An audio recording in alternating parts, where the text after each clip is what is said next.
mga palangga, welcome back sa aking channel. So for today's video ay pupunta tayo sa OB-GYN clinic for my ultrasound. So this is the most awaiting time mga palangga para sa akin at para sa aking partner kasi we are very excited to know the gender sa aming second baby. And here we go mga palangga, nakakommute lang kami kasi alam nyo naman wala pa kaming lana kaya commute. And here we go, nakarating na kami sa clinic.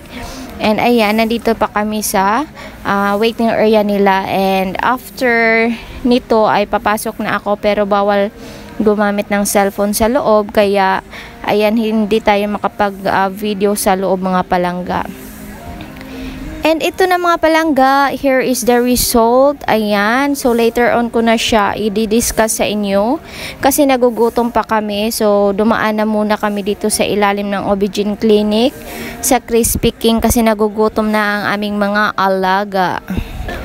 Yung mami nyo mga palangga ay naghihintay lang while waiting sa aking partner na nag-order ng aming pagkain kasi nga malapit na mag 12 o'clock noon and kailangan na namin kumain mga palangga. And ayan na si Rainwell, pati si Rainwell nagugutom na kaya hindi siya makapaghintay sa kanyang pagkain. So ayan na, siya na yung nagdala sa kanyang pagkain guys kasi gutom na raw siya. And ayan na si mother nakaupo lang naghihintay sa order. Nagugutom na rin ako mga palangga kasi maaga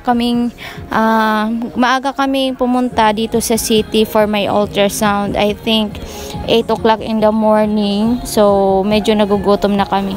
So after pala namin kumain ay dumaan muna kami sa PhilHealth for the process sa PhilHealth na aking partner.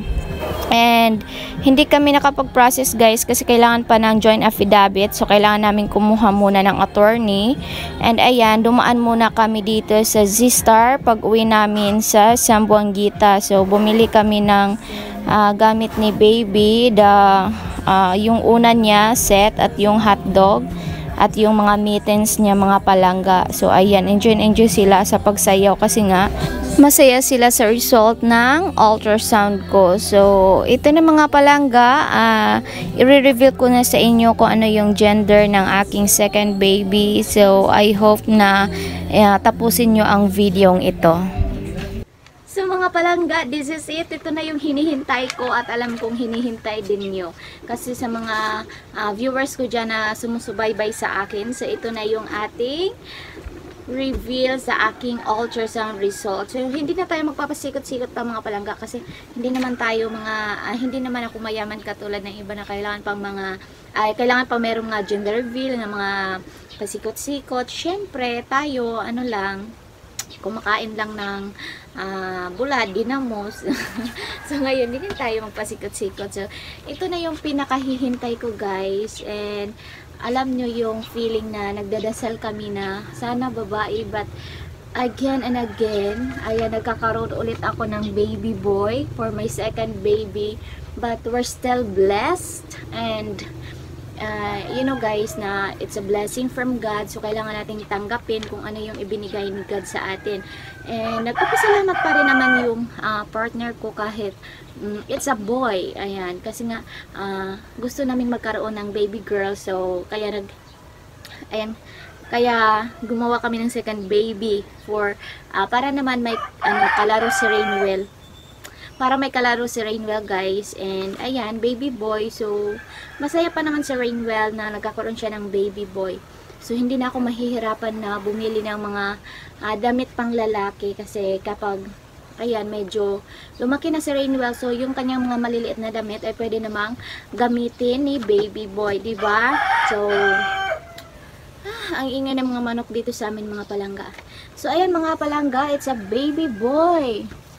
Last week pa to guys, yung aking ultrasound, pero hindi ako nakapag-take video because I'm so busy. Alam niyo yung buhay na sobrang busy ka tapos buntis ka pa, syempre nakakapagod. So naghahatid ako sa school. So pagdating ko dito sa bahay, pagdating ko dito sa bahay, sobrang pagod na ako mga palangga. So wala na akong oras mag-take video. Tapos marami pa akong gawain dito sa bahay. Kaya ngayon lang ako nagkaroon ng chance ngayon lang ako nagkaroon ng chance mga palangga to take video about this, about the ultrasound result of my baby, for my second baby. So ayan, it's a baby boy mga palangga, and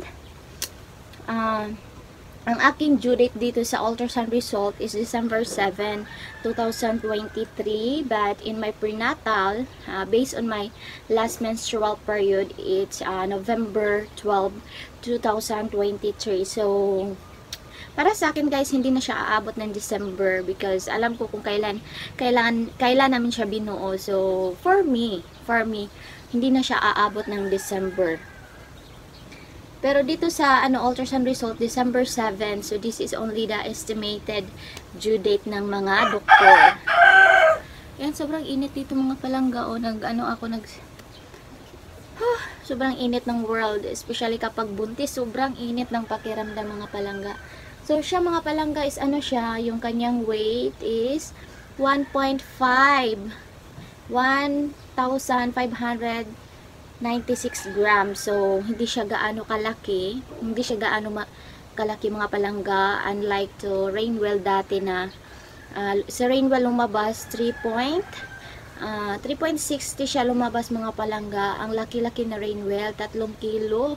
And more than half yung 3.60, diba? So, sobrang laki guys. And malapit akong ma-CS noon kasi nga, nahirapan ako ipalabas siya kasi hindi ko pa alam na yung mga bawal kainin, kinakain ko talaga. And sa ngayon, kumakain pa naman ako ng mga bawal like sweet foods, and minsan uminom ako ng soft drinks, but sobrang little lang mga palangga kasi alam ko naman na ako lang yung magsasuffer kapag nanganak ako. So, ayan na mga palangga, I'm so happy because my pregnancy is in cephalic presentation. Ayan, ang init mga palangga.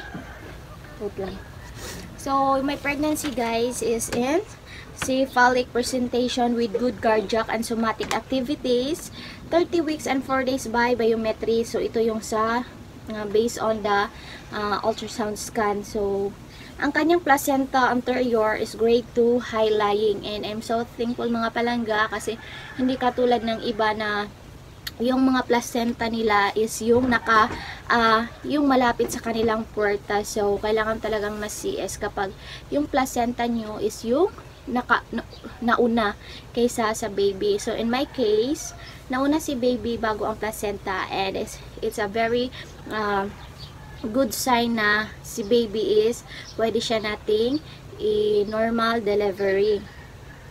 So, ayan na mga palangga. I think that's all. Kasi nga, aalis pa ako today for my prenatal check-up guys. And this is the pang 8 months ko. And 1 month to go is manganganak na ang mami niyo. So, I'm so excited na makita si baby. Ayan, bumili na rin ako ng mga gamit ni baby guys. Pagkatapos kong magpa-ultrasound kasi alam ko na yung gender niya.